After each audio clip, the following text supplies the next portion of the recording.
играли? Да. И как вы сыграли? Первое место в паре. Ой, здорово, поздравляю вас. Спасибо. И что теперь? Какие планы? Тренироваться. Тренироваться, становиться лучше. А вообще вам здесь понравилось? Да.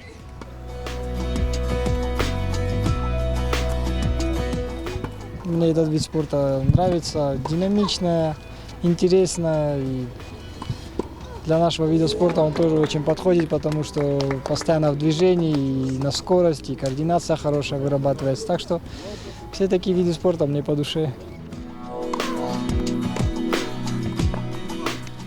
Ребята, вас нужно поздравить. Да.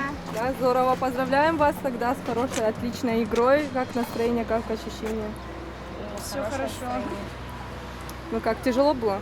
Да. Во втором сете проиграли 5-2. Сделали, да, с матчбола отыгрались. Сделали 5-5, проиграли 6-5 и выиграли 7-6.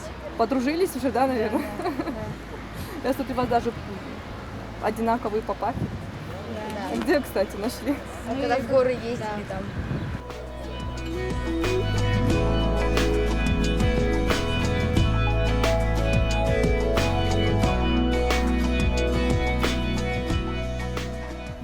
Я передаю привет городу Ростову-на-Дону.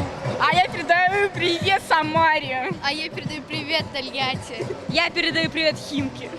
Я передаю привет Мытищ. Я передаю привет Москве.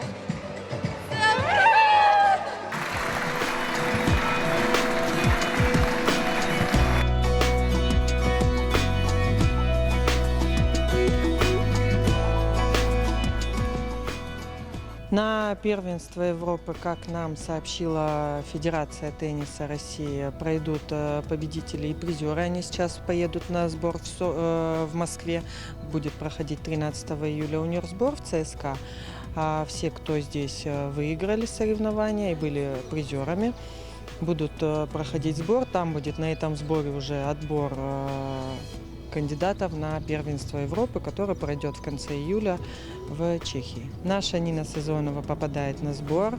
Да, ее будут также рассматривать как одного из кандидатов, который поедет на Европу.